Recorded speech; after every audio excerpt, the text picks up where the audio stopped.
Hello everybody, welcome to my channel. My name is Mehak Bafna and I'm a second year student at Shriram College of Commerce, University of Delhi. तो आज की video में हम business studies का जो मेरे batch का paper था उसको हम डिटेल में एनालिसिस करेंगे। देखो ये जो पूरा एनालिसिस है वो हो सकता है एक पार्ट में फिट नहीं आए एंड आएगा भी नहीं, क्योंकि इस पार्ट में मैं सिर्फ एमसीक्यूज से डील करने वाली हूँ। जो टॉप 20 एमसीक्यूज, जो टॉप 20 क्वेश्चन जो होते हैं, सिर्फ उन्हीं की बात करेंगे। बाकी की जो थियोरी क्वेश्चन है, 3 मार्कर्स, 4 मार्कर्स, 6 मार्कर्स, ये सारे जो है आने वाले पार्ट्स में डिस्कस करेंगे। तो ये पार्ट 1 होने वाला है तुम्हारे पूरे बीएसटी के पेपर के एनालिसिस का। देखो मैंने ऐसे सोचा कि भाई बीएसटी एक ऐसा सब्जेक्ट है जिसमें तुम्हें लिखना आना चाहिए और मेमोराइजेशन बहुत ज़्यादा इंपॉर्टेंट होता है, जैसा मैं अपने पहले वीडियो में भी बता चुकी हूँ। अगर पहले वाला वीडियो, जो स्ट्रैटेजी वाला वीडियो, वो नहीं देखा है तो देख के आ जाना। उसके अंदर मैंने पूरा बीएसटी को डिकोड करने की कोशिश करी है, ठीक है। तो इस वीडियो में भी हम वो इसी चीज़ के बारे में बात करेंगे। जैसा कि मैंने अपने पहले वाले स्ट्रैटेजी वाले वीडियो में ये कहा भी था कि टॉपर्स की आंसर शीट को एनालाइज करना बहुत ज़्यादा ज़रूरी होता है किसी भी पेपर को अच्छे से क्रैक करने के लिए। तो इसलिए मैंने सोचा कि भाई क्यों ना मैं खुद ही एक ऐसा वीडियो बना दूं जिसके अंदर मैं मेरी खुद की जो आंसर शीट है उसे एनालाइज करूं। देखो मेरे बीएसटी में 100 on 100 आए थे, ठीक है। 2023 का बैच है मेरा। और मतलब मुझे ये चीज़ तो अच्छे से पता है कि कैसे बीएसटी में लिखना चाहिए। ये तो मैं अच्छे से बता ही सकती हूँ कि तुम्हें क्या क्या चीज़ें करनी चाहिए जिससे तुम्हारे भी 100 मार्क्स आ जाए या फिर 95+ मार्क्स आ जाए, ठीक है। तो हम उसके बारे में डिटेल में बात करेंगे। एंड ऑल्सो मैं ऐसा सोच रही हूँ, ऐसा प्लान कर रही हूँ कि बीएसटी सब्जेक्ट पर मैं और भी वीडियोस लेकर के आऊँ, जो कि एमसीक्यूज के अराउंड रिवॉल्व करेंगे या फिर दूसरे क्वेश्चन पेपर, दूसरे बैच के टॉपर की आंसर शीट को एनालाइज करना, इस तरीके से मैं वीडियोस बनाऊंगी। पर मेरा जो फोकस है वो बीएसटी पर रहने वाला है। बाकी सब्जेक्ट्स पे मुझे ऐसा लगा कि बहुत ज़्यादा कंटेंट ऑलरेडी अवेलेबल है, ठीक है। और हम लोग ट्यूशन भी जाते हैं बाकी सारे सब्जेक्ट्स के लिए, अकाउंट्स, इकोनॉमिक्स, ये सारे जो सब्जेक्ट्स हैं। पर जो बीएसटी सब्जेक्ट है वो बहुत निगलेक्टेड है, ठीक है। मुझे ऐसा पर्सनली लगता है, क्योंकि हम सब सोचते हैं कि भाई एंड में कर लेंगे, अभी अकाउंट्स, इकोनॉमिक्स, आईपी, उन पे फोकस करो, और बीएसटी को हम यूजुअली साइडलाइन कर देते हैं। तो मुझे ऐसा लगता है कि भाई हर सब्जेक्ट की जो इम्पोर्टेंस है, वेटेज है, वो तो इक्वली है, ठीक है। तो हमें बीएसटी को किसी भी हाल में नेग्लेक्ट नहीं करना चाहिए। तो मेरा ऐसा मानना है कि हम बीएसटी को अच्छे से क्रैक करेंगे, और इस चैनल पे मैं बीएसटी के वीडियोस और भी बनाऊंगी, नॉट ओनली दिस वीडियो, ठीक है। तो मैं चाहती हूँ कि भाई बीएसटी में 100 लाने की या 95+ लाने की जो रिस्पॉन्सिबिलिटी वो मैं ले लेती हूँ, ठीक है। बाकी सारे सब्जेक्ट्स में तो तुम दूसरे यूट्यूब चैनल्स को रेफर कर रहे होंगे, इनफैक्ट बहुत अच्छे अच्छे यूट्यूब चैनल्स है अकाउंट्स, इकोनॉमिक्स वगैरह के लिए। बट बीएसटी मुझे लगता है कहीं ना कहीं सब यूट्यूब चैनल जो है वो निगलेक्ट कर देते हैं, साइडलाइन कर देते हैं, एंड इनफैक्ट तुम खुद भी बीएसटी नहीं पढ़ते हो। तो मैंने सोचा कि भाई अब बीएसटी पर भी फोकस करें। 22 फेब को तुम्हारा एग्जाम है, तो चलो बीएसटी को करते हैं। मैंने बहुत ज़्यादा इधर उधर की बातें कर ली, बट ये बहुत ज़रूरी है बताना कि भाई तुम हर सब मतलब बाकी सब्जेक्ट्स की वजह से बीएसटी को निगलेक्ट नहीं कर सकते हो। एंड बीएसटी इतना भी इजी नहीं है कि तुम सोचो कि मैं 2 दिन पहले पढ़ूँ और मार्क्स आ जाए, ठीक है। तो इस बात का ध्यान रखना। तो अब चलो स्टार्ट करते हैं विदाउट मच अडू। तो आज हम जो 2023 बैच का पेपर है, डेफिनेटली वो डिस्कस करेंगे। ये क्वेश्चन पेपर है और ये जो है ये मेरी आंसर शीट है, ठीक है। तो अब हम बात करते हैं इनिशियल 20 क्वेश्चंस की। जैसे मैं पहले ही बता चुकी हूँ, तो टारगेट इस वीडियो का 20 क्वेश्चंस ही है। 20 क्वेश्चंस के बाद दूसरे पार्ट में कवर हो जाएगा, ठीक है। तो yes, this is the first question.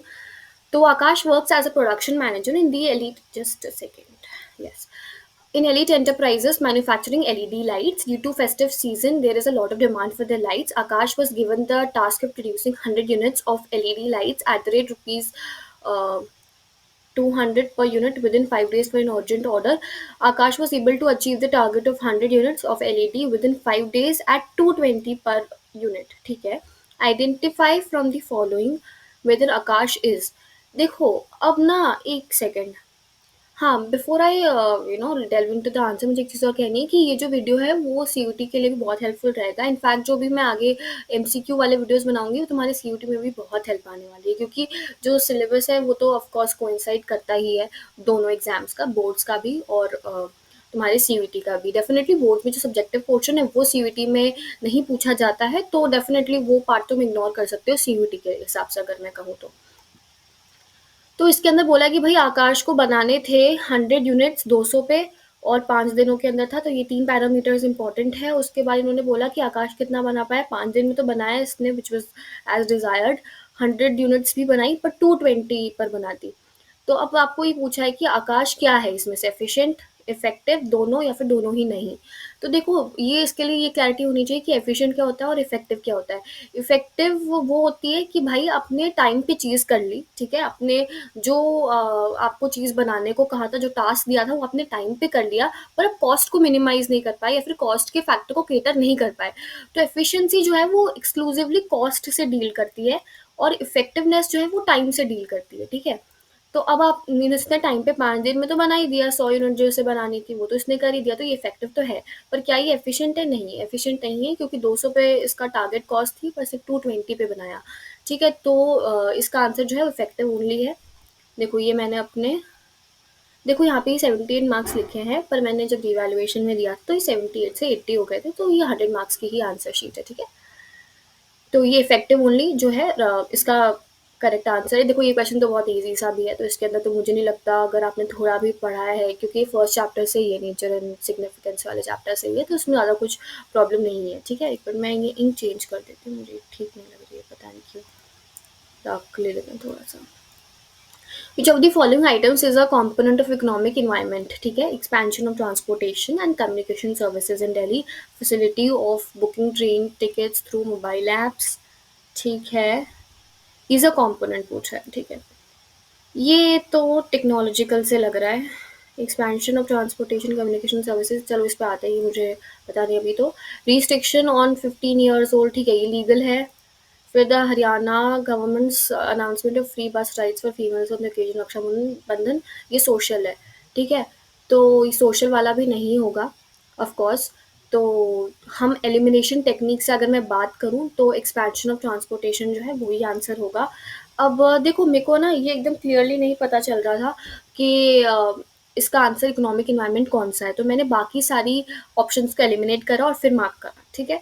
तो इसका वैसा अगर हम उस लेंस से देखें भी कि ये कैसे इकोनॉमिक इन्वायरमेंट है, तो ट्रांसपोर्टेशन और कम्युनिकेशन सर्विसेज के एक्सपेंशन से जो इकोनॉमिक एजिलिटी बढ़ेगी आपके कंट्री में, तो इस हिसाब से भी ये इकोनॉमिक इन्वायरमेंट से देखा जा सकता है।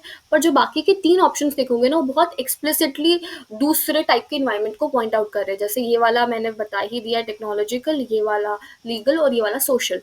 तो जो बचा है हमारे पास वही करेक्ट आंसर है, तो option A is the correct answer. देखो, ठीक है। अब मुझे लग रहा है मैंने जेन्युइनली बहुत अच्छे से लिखा था।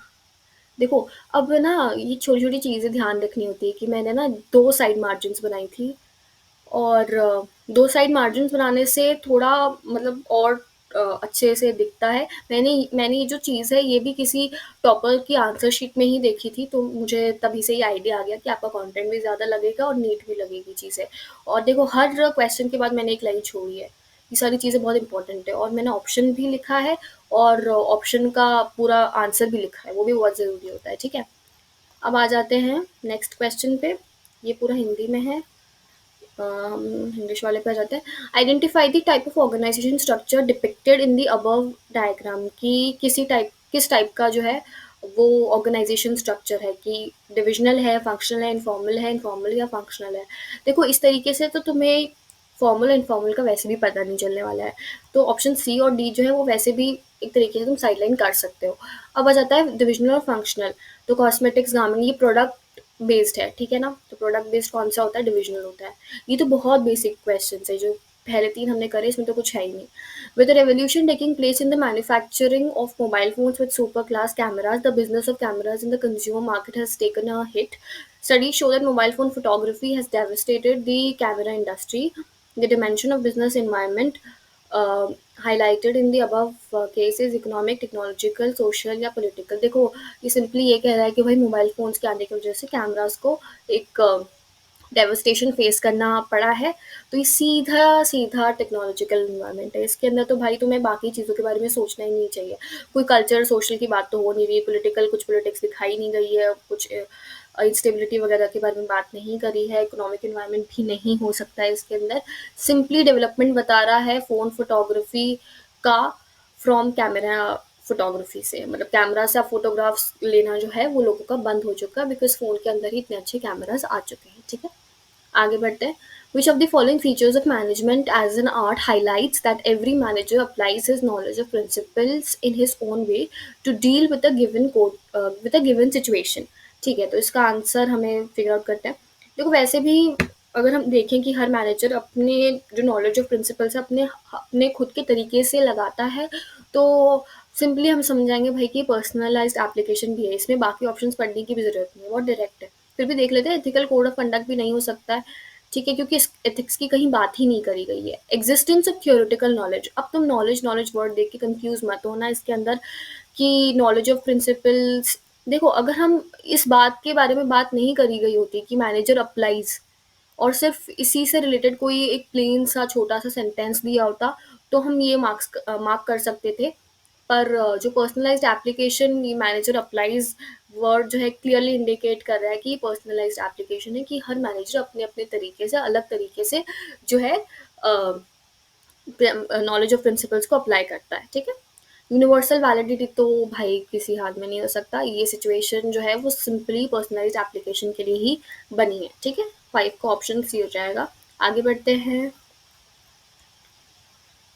ठीक है।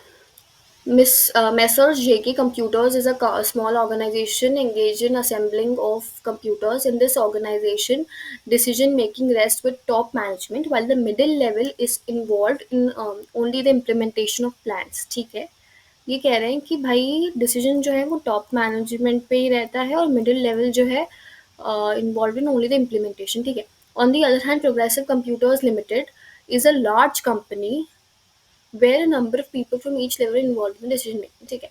The application of the principle of centralization and decentralization is different in the two organizations, as the situation in each enterprise is not the same. From the following, identify the nature of principles of management, ठीक है। तो इसके लिए मैं चाहती हूँ कि अपन जो है एक बार अपनी बुक को रेफर करें।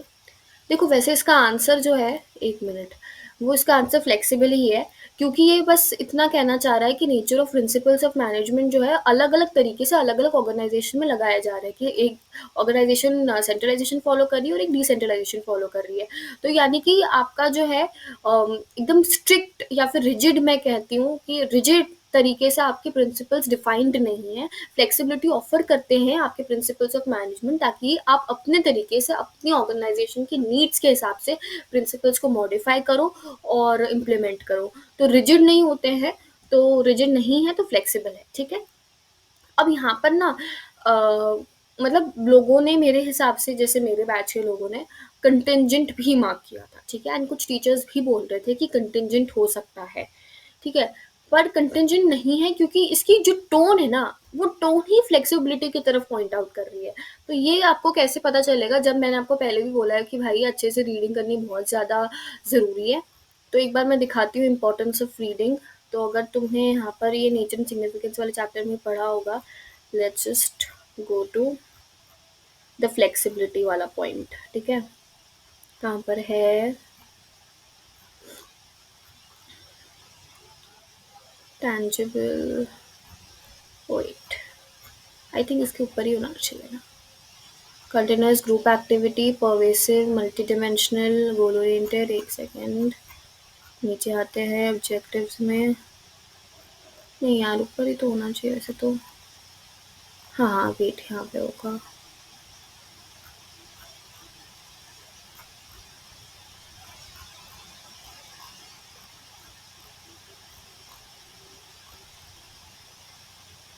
तो आई थिंक ये सेकेंड चैप्टर में हो सकता है, तो let me search here. Yes, तो फ्लेक्सिबल यहाँ पे, या ये देखो, for example, the degree of concentration of authority or its dispersal will depend upon the situations and circumstances of each enterprise. Moreover, individual principles are like, ये देखो, यहाँ से लेकर यहाँ तक ये सेम इंफॉर्मेशन यूज करके इस क्वेश्चन को बनाया गया है, ठीक है। अब ये जो पॉइंट, एक सेकेंड, हाँ, ये जो पॉइंट है ये फ्लेक्सिबल के हेडिंग के अंदर है, ठीक है। तो तुम्हें फ्लेक्सिबल ही मार्क करना पड़ेगा। अगर मैं बात करूँ कि कंटेंजेंट तुम क्यों नहीं लिख सकते, तो इसके अंदर दूसरा एग्जाम्पल दे रखा है। अब मैंने तुम्हें पहले ही बताया हुआ है कि भले तुम्हें बाकी अगर लगता है कि दूसरा पॉइंट भी सही होना चाहिए, ठीक है, पर हमें जो मार्क करना होता है वो मोस्ट अप्रोप्रिएट आंसर होता है। और मोस्ट अप्रोप्रिएट की डेफिनेशन ये होती है कि भाई एनसीईआरटी में किस पॉइंट के अंदर क्या लिखा हुआ है। देखो इस यहाँ पर रीडिंग और रोड मेमोराइजेशन और मेमोरी का रोल प्ले होता है, ठीक है। तो अगर तुम्हें एग्जाम्पल याद हो कि या फिर तुमने थोड़ा सा अंडर मतलब एग्जाम्पल के हिसाब से ही लर्न करा हुआ हो कि हमें कैसे जो है आंसर लिखना है और क्या हम एग्जाम्पल देंगे, तो भी तुम्हें ऐसे याद आ जाता है कि ये जो एग्जाम्पल था ये फ्लेक्सिबिलिटी के अंदर ही था। तो इस वजह से इस क्वेश्चन का आंसर जो है वो फ्लेक्सिबल है एंड कंटिंजेंट नहीं है। देखो वैसे अगर तुम आर्ग्यू कर सकते हो कि कंटिंजेंट भी हो सकता है और फ्लेक्सिबल भी हो सकता है, पर एमसीक्यूज में एक ही आंसर को यूजुअली वो लोग प्रेफरेंस देते हैं, और वो प्रेफरेंस मिलती है एनसीईआरटी के अकॉर्डिंग। तो एनसीईआरटी में अगर फ्लेक्सिबल लिखा है तो फ्लेक्सिबल ही करेक्ट आंसर मार्क किया जाएगा। तुम बिल्कुल ये आर्ग्यू नहीं कर पाओगे कि कंटेंजेंट भी सही होना चाहिए था, ठीक है। समझ में आई बात? चलो अब नेक्स्ट क्वेश्चन पे बढ़ते हैं। ये क्वेश्चन मुझे यहाँ याद है कि बहुत लोगों ने ये क्वेश्चन को गलत अटेम्प्ट करा था, पर मैंने तो सही अटेम्प्ट किया था, जैसे मैं दिखा भी सकती हूँ फ्लेक्सिबल, ठीक है। इनफैक्ट बहुत टीचर्स भी आर्ग्यू कर रहे थे कि कंटेंजेंट होना चाहिए, पर unfortunately flexible was the only answer जो बोर्ड ने करेक्ट मार्क करा था, ठीक है। आगे बढ़ते हैं अब। The management of a bag manufacturing company has recently change. Due to this an improvement can be felt in the way company functions. Now targets are met according to plans, whereas earlier deadlines were never given importance. Now there is orderliness instead of chaos in the organization, and the employees are happy and satisfied. From the following identification from the following identify the characteristic of management which is highlighted in the above case, ठीक है। तो management is dynamic, management is a continuous process, management is a group activity, management is N intangible force. देखो अब पहले तो जो है पहले जो सिचुएशन थी वो ठीक नहीं थी, और हम जो है टारगेट्स वगैरह को ढंग से मीट नहीं कर पा रहे थे, यही अज्यूम करेंगे इस वाले पॉइंट से। Due to this an improvement, क्योंकि अब इम्प्रूवमेंट हुआ है तो targets are met according to plans, whereas earlier deadlines were never given importance. अब ऑर्डरलीनेस केओस की जगह पर दिखाई दे रहा है, एम्प्लॉइज हैप्पी और सेटिस्फाइड है। देखो डायनामिक हो नहीं सकता क्योंकि चेंजेस के बारे में बात नहीं करी, कंटिन्यूस प्रोसेस कुछ ऐसा इंडिकेशन आ नहीं रहा है इससे, ग्रुप एक्टिविटी पे भी फोकस नहीं करा गया है, ये इंटेंजिबल फोर्स ही है। अगर मैं इसका भी बताऊँ, अगर तुमने ढंग से एनसीईआरटी पढ़ी हो तो ये भी चीज़ लिखी हुई है। लेट मी जस्ट टाइप यहाँ पे इंटेंजिबल फोर्स। अरे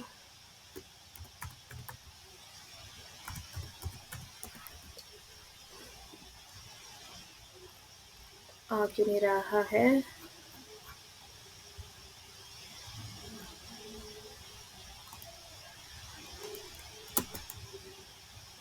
आई डोंट नो व्हाई आ क्यों नहीं रहा है। Let me just right force.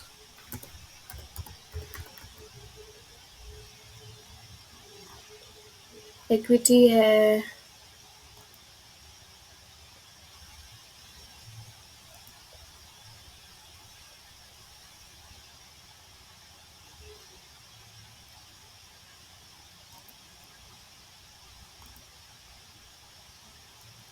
वैसे तो ये मैनेजमेंट वाले चैप्टर के अंदर ही है, बट भाई 53 इतना तो टाइम नहीं है अपने पास, जल्दी करते हैं थोड़ा। तो फिर लेट मी ट्राई।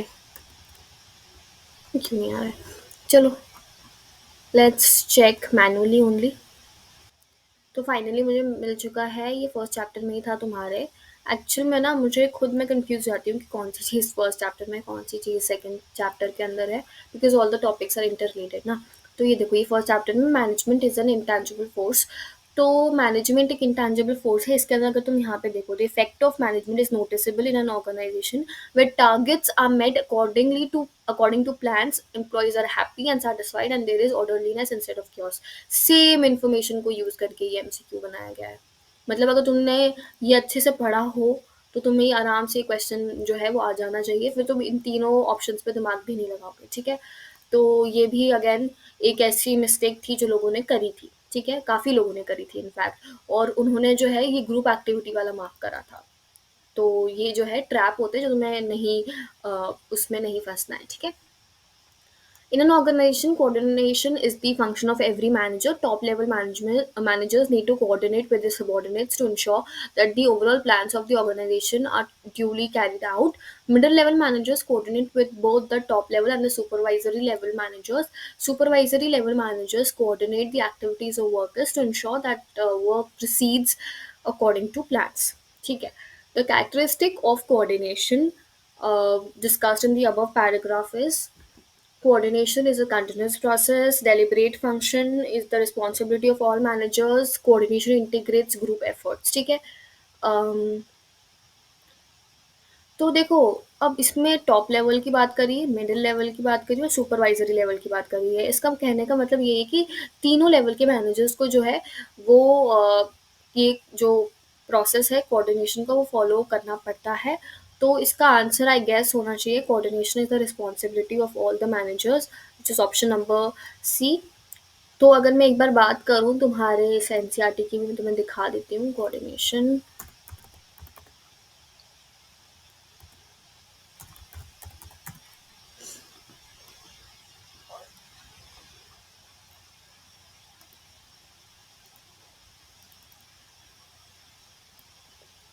ये रहा तुम्हारा रिस्पॉन्सिबिलिटी, ये यहाँ पे पढ़ो।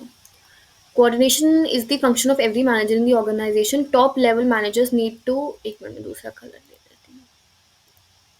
Top level managers need to coordinate with the subordinates to ensure. Middle level दे रखा है, ऑपरेशनल लेवल भी दे रखा है। ठीक है, ये एग्जैक्ट जैसा भी यहाँ पे लिखा है ना, ensure that work proceeds according to plans, ये सेम चीज़ देखो यहाँ पे लिखी हुई है, कुछ चेंज है ही नहीं। मतलब लैंग्वेज तक वो लोग सेम रखते हैं, बस ये ऑपरेशन लेवल की जगह पर इन्होंने सुपरवाइजरी लेवल लिखा है। बाकी मुझे नहीं लगता इन दोनों की इन्फॉर्मेशन में या दोनों की लैंग्वेज में भी कोई चेंज है। तो ये कंटिन्यूस प्रोसेस नहीं है। तुम यहाँ पे थोड़ा कंफ्यूज हो सकते हो कि मतलब जो है ये तीनों वाले कर रहे हैं, ये तीनों लेवल के मैनेजर्स कर रहे हैं, तो ये बिल्कुल भी नहीं है। देखो कंटिन्यूस अगर होता तो कुछ ऐसा इंडिकेशन दे रखा होता कि भाई प्लानिंग हो गई, डायरेक्टिंग हो गई, इन सारे जो प्रोसेसेस में कोऑर्डिनेशन काम आता है। तो अगर इस तरीके की कोई इन्फॉर्मेशन है तो कंटिन्यूस प्रोसेस है।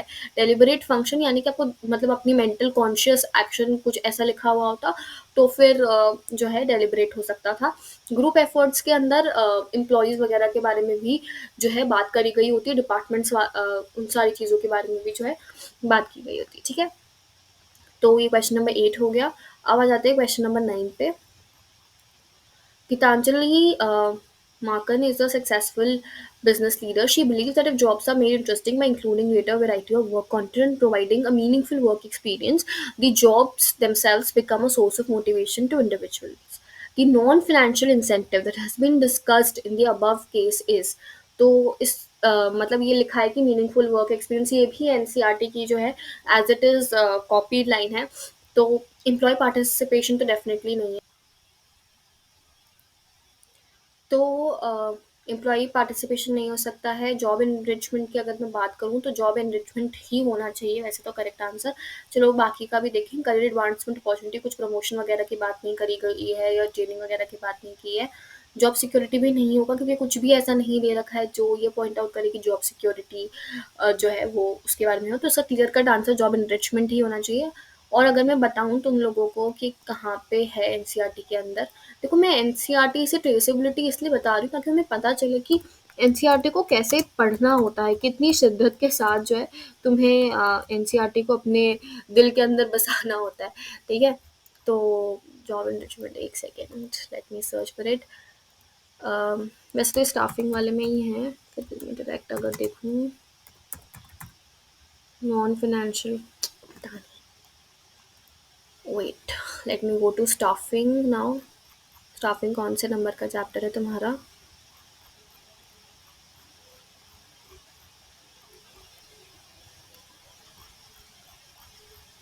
नो, ये पेजेस क्यों नहीं लोड हो रहे हैं? या तो 139 पेज पे है, तो लेट्स गो टू 145, इसी के आसपास होगा।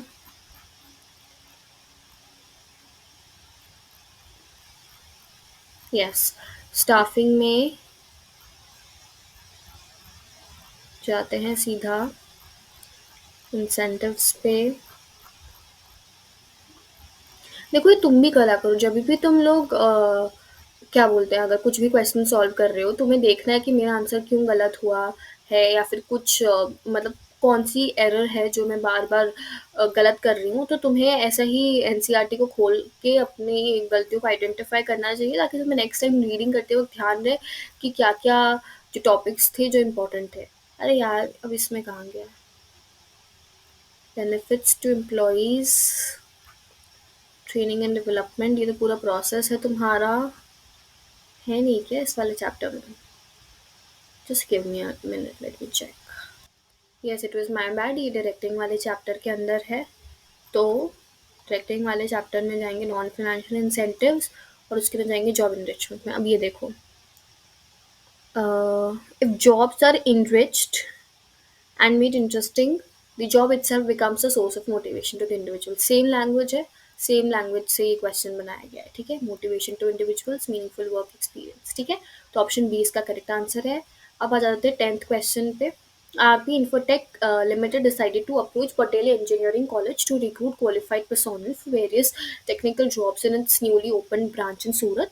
What source of recruitment from the following has been used by RP Infotech Limited in the above case? तो क्या जो है सोर्स यूज़ करा गया है इसके लिए, ठीक है। अभी पटेल इंजीनियरिंग कॉलेज के अंदर आया है, तो ऑब्वियस की बात है कि ये प्लेसमेंट, ये तुम्हारा कैंपस रिक्रूटमेंट है, ठीक है। ये कैंपस रिक्रूटमेंट है, और ये प्लेसमेंट जो हमारा होता है कॉलेज के थ्रू, ये उसको पॉइंट आउट करना है, ठीक है। ये चीज़ तो आई थिंक बहुत ही ज़्यादा डायरेक्ट है, इसके अंदर तुम्हें दिमाग लगाने की ज़रूरत नहीं है। कैंपस रिक्रूटमेंट जैसा तुमने 3 इडियट्स में देखा है, वैसा ही है कैंपस रिक्रूटमेंट। अब जब तुम कॉलेज में आओगे तुम्हें और डिटेल में पता चलेगा, बट ऑब्वियसली ये पटेल इंजीनियरिंग कॉलेज पे जाना ही सिग्निफाई कर रहा है कि कैंपस रिक्रूटमेंट की ही बात हो रही है, ठीक है। तो हमने 10 क्वेश्चंस कर लिए। देखो पहले मैंने सोचा था कि 20 क्वेश्चन जो है वो हम लोग एक वीडियो में कर लेंगे, बट मुझे ऐसा लग रहा है कि वीडियो बहुत ज़्यादा लंबा हो रहा है, एंड मुझे छोटे छोटे वीडियोस ही बनाने हैं, पार्ट्स में बनाने हैं। तो हम जो नेक्स्ट 10 एमसीक्यूज हैं उसके लिए मैं दूसरे पार्ट में बनाऊंगी, एंड उसके बाद सब्जेक्टिव आंसर्स पर भी बात करेंगे, ठीक है। तो ये इनिशियल 10 क्वेश्चन थे क्वेश्चन पेपर के। वैसे अगर तुम चाहो तो मैं इसको भी कैंपस रिक्रूटमेंट को भी बता सकती हूँ, वैसे तो इसके अंदर ये आई थिंक अब ये स्टाफिंग में होगा, ठीक है। तो अगेन एक सेकेंड, स्टाफिंग में जाकर तो मैं बता ही देती हूँ कि किसी कॉलेज में जाकर के हायर करना लोगों को कौन सा फॉर्म ऑफ रिक्रूटमेंट होता है, ठीक है। Give me a minute, I think हम ज़्यादा आगे आ गए हैं।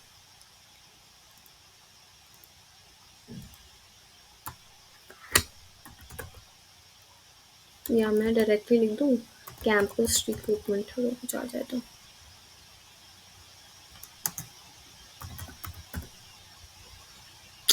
आई डोंट नो व्हाई ये जैसे ही मेरा, आप क्योंकि स्क्रीन रिकॉर्डिंग ऑन रहती है, ये सर्च नहीं हो पाता पीडीएफ के अंदर, but just give me 145 page पे था ना ये।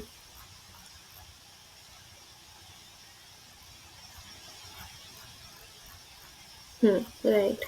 अब आ जाते हैं, ये कैसा सोर्स ऑफ रिक्रूटमेंट है तुम्हारा? एक्सटर्नल सोर्स ऑफ रिक्रूटमेंट है, सोर्सेज में ही होना चाहिए। एस्पेक्ट्स, ये देखो इंटरनल, इंटरनल, हाँ ये यहाँ पे होगा। ये देखो, colleges and institutes of management and technology have become a popular source of recruitment for technical professional managerial jobs, ठीक है। तो ये कैंपस रिक्रूटमेंट का भी मैंने तुम्हें ट्रेस करके बता दिया। तो आई थिंक हमने जो 10 क्वेश्चन अच्छे से कर लिए हैं। तुम्हें लग रहा है कि कुछ और चीज़ भी मुझे डिस्कस करनी चाहिए थी तो कमेंट सेक्शन में बताना, नेक्स्ट वीडियो में उसका ध्यान रखूँगी।